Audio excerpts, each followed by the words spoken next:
সকালে উঠে ওয়াশিং মেশিনটা কাজ করছিল না। আমার যেহেতু এমসি করা, গোদরেজে কমপ্লেন করেছিলাম, গোদরেজ থেকে লোক এসছে। এখন আবার ঠিকঠাক কাজ হচ্ছে, ভুতুড়ে হয়ে যায় মাঝে মাঝে, মানে কোনো বটমেই কাজ করছে না মর্নিংয়ে। আমার এমসি করা আছে, এর জন্য সঙ্গে সঙ্গে কমপ্লেন করে দিয়েছি টোল ফ্রি নাম্বারে। আর আমার তো একদিনও ওয়াশিং মেশিন ছাড়া চলবে না।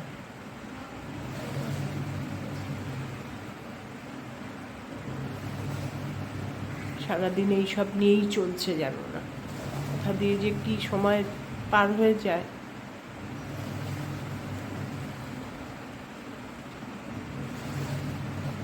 এখন দেখো সব বটমে কাজ হচ্ছে, কুইক ওয়াশ হচ্ছে। আমরা যেহেতু এভরিডে চালাই, কুইক ওয়াশেই কি টেকনিশিয়ান বলছে হ্যাং হয়ে গেছিল। মানে আমি এভরিডে চালাই বলে কুইক ওয়াশেই চালাই, কুইক ওয়াশটা কিছুতেই কিছু করতে পারছি না।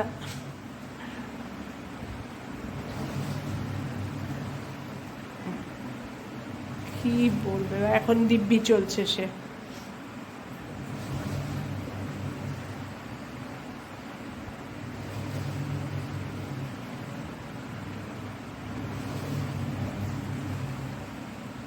গোদরেজে কমপ্লেন করলে ওরা 24 আওয়ার্সের মধ্যেই সার্ভিস দিয়ে দেয়, এটা একটা খুব সুবিধা।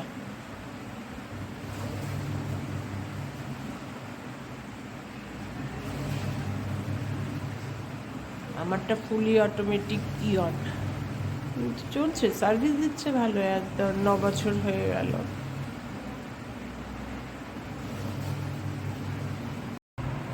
মর্নিং হলেই লাগবে, যার জন্য যেই মানে কাজ করছে না সঙ্গে সঙ্গে টোল ফ্রি নাম্বারে কমপ্লেন করে দিয়েছি।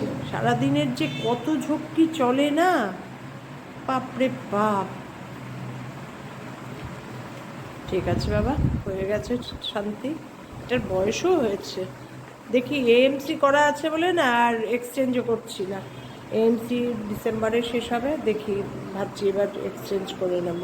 কারণ আমার মেয়ের বাড়িটা স্যামসাং বেশ ভালো সার্ভিস দিচ্ছে, গোদরেজও ভালো সার্ভিস দিচ্ছে, কিন্তু গোদরেজে মাঝে মাঝেই খুব কমপ্লেন হচ্ছে। ওদের সার্ভিসিংটা খুব ভালো, উইদিন 24 আওয়ার্সের মধ্যে ফোন করে দিলেই সঙ্গে সঙ্গে চলে আসে, এর জন্য কোনো অসুবিধা নেই। কিন্তু এই আর কি, দেখি বয়স হয়ে গেছে, সমস্ত বটমগুলোও নষ্ট হয়ে গেছে, বটমগুলো পুরো চেঞ্জ হয়ে, মানে ওপরে যে কভারগুলো থাকে বটমের কভারগুলো সব উঠে উঠে নষ্ট হয়ে গেছে। ঠিক আছে, শান্তি ভালো আছে, শান্তি। বাড়িতে 4 পিস কাতল মাছ ছিল, অনেক দিনের, প্রায় 15-20 দিনের, কেউ খাচ্ছে না। তা ভাবলাম যে সন্ধ্যাবেলায় এখন স্ন্যাক্সে এটা দিয়ে একটু ফিশ ফ্রাই বানাই। তা ফিশ ফ্রাই বানাবো, ব্রেড ক্রাম্পসও নেই, তা ব্রেড ক্রাম্পস ছাড়াই বানাবো। কী করেছি দেখো, মুসুরির ডাল আর চাল, গোবিন্দভোগ চাল আর একটু মুসুরির ডাল ভিজিয়ে রেখেছি, এটাকে বাটবো, বেটে এটা দিয়েই ব্রেড ক্রাম্পসের কাজ করব। এবার কীভাবে করছি তোমাদের দেখাচ্ছি ফিশ ফ্রাইটা। একটু সিদ্ধ করে রেখে গেছিলাম, বাড়িতেই 4 পিস ছিল কাতল মাছ। মাছগুলোকে প্রথমে কড়াইয়ে একটু নুন দিয়ে সিদ্ধ করে রেখে গেছি, ভাবলাম ফিশ ফ্রাই বানিয়ে খেয়ে নিই, তাহলে খাওয়া হয়ে যাবে। এবার মাছগুলো যে একটু ঠান্ডা হয়েছে, এক এক করে কাঁটাগুলোকে বের করে নিলাম। কাঁটাগুলো বের করে নিয়ে কাটাই নিই, হয়ে গেছে। এবার কিভাবে কি করছি তোমাদের দেখাচ্ছি। এবার এটাকে, এই সিদ্ধ মাছটাকে কাটা বের করে রেখেছি, এবার এটাকে ম্যারিনেট করব। ম্যারিনেট করব কি দিয়ে, একটু রসুন আদা বাটা, এই রসুন আদা বাটা অল্পই নিলাম, মাছ তো অল্প, আর পাতিলেবুর রস দিয়ে মেখে নিয়ে মাছগুলোকে ম্যারিনেট করে রাখবো। সন্ধেবেলার স্ন্যাক্সে খাওয়াও হয়ে গেল। নালে মাছগুলো কে খাবে, কি করবি, খাবি নাকি আজকে খাবি কালকে খাবি করেই যাচ্ছে। তা ভাবলাম এটা এইভাবে করি, যদি খেয়ে নেয়। এবার মাছগুলোকে একে একে রসুন বা রসুন, কাঁচা লঙ্কার, আদা যে বাটাটা আমি পেস্ট করে রাখি সেটা দিলাম, আর লেবুর রস মাখিয়ে এবার আধ ঘন্টা রেখে দেবো।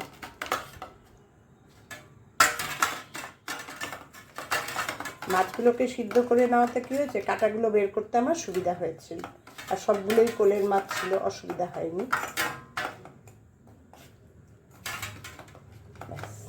এবার ম্যারিনেট করে রেখে দিলাম, নেক্সট স্টেপটা যখন করব তোমাদের দেখাচ্ছি। ডাল আর চালটা যে বেটেছি, ব্রেড ক্রাম্বস ছাড়া করব তো, ওটাকে একটু নুন দিয়ে একটুখানি মেখে নিলাম। মেখে এবার এর ওপর একটা করে মাছ দেব, আর তার উপর আবার মুসুরির ডাল চালের এটা দেব।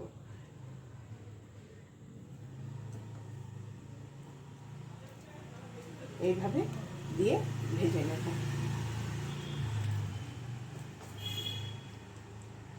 মাছের মধ্যে মানে চাল আর ডাল বাটার মধ্যে মাছটা চোবাচ্ছি না, যদি বেঁচে যায় কোনো কাজে লাগাতে পারবো, বড়া টড়া খেয়ে নিতে পারবো।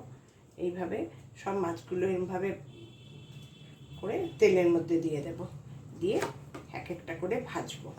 ব্যাস হয়ে গেল আমার ব্রেড ক্রাম্বস ছাড়া ফিশ ফ্রাই। এটা মাছই ঠিক এইভাবে একটার ওপর আর একটা রেখে আরেকটা দিয়ে ওপরে কভারিং করে দিতে হবে।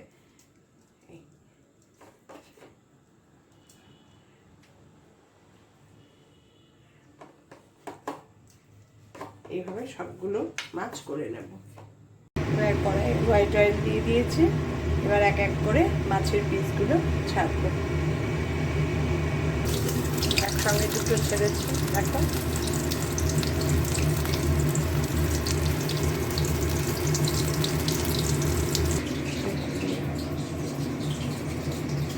দেখো কি সুন্দর ভেতরে মাছ, দারুণ হয়েছে। খেতে কেমন হয়েছে রে? খেতেও ভালো হয়েছে, একদম ভেঙে ভেঙে খাচ্ছে, মনেই হচ্ছে না ব্রেড ক্রাম্বস দিই। আর সবচেয়ে বড় কথা, বাড়ির জিনিস একদম, না ঘরের, দেখা যাচ্ছে কি জিনিস একদম। তোমরা ওইভাবে বানিয়ে খেয়েও বেশ ভালোই লাগে। সন্ধ্যেবেলা স্ন্যাক্স হয়ে গেল, বাইরে যেতে হলো না। আমি এই মাছগুলো নিয়ে কি করব ভেবে পাচ্ছিলাম না, জানো না। ছোটো মেয়েও এখন একদম মাছ খেতে চায় না, আমারও খুব একটা ভালো লাগে না, আর কর্তা তো খাইনি না, ও তো সিদ্ধ।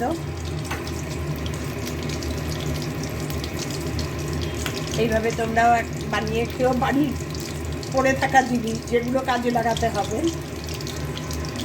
খেতেও দারুণ। তাই ভাবলাম তোমাদের সঙ্গে শেয়ার করি, এটা আজকে করবোই যখন। সন্ধ্যেবেলায় তোমাদের ফিশ ফ্রাই বানানোর কায়দা দেখালাম, বাড়িতে থাকা জিনিস যাতে অপচয় না হয় তার জন্য। আজকে ভিডিওটা তাহলে এখানেই শেষ করছি। আজকে সারাদিন প্রচুর ধকল গেল। তোমাদের যদি ভালো লেগে থাকে আমার ভিডিও, তাহলে একটা লাইক করে দিও, আমার চ্যানেলটাকে সাবস্ক্রাইব করে নিও। তোমরা সবাই ভালো থেকো, সুস্থ থেকো, সাবধানে থেকো। আবার দেখা হবে নতুন একটা দিন নতুন ভিডিওর সঙ্গে। টাটা, শুভরাত্রি।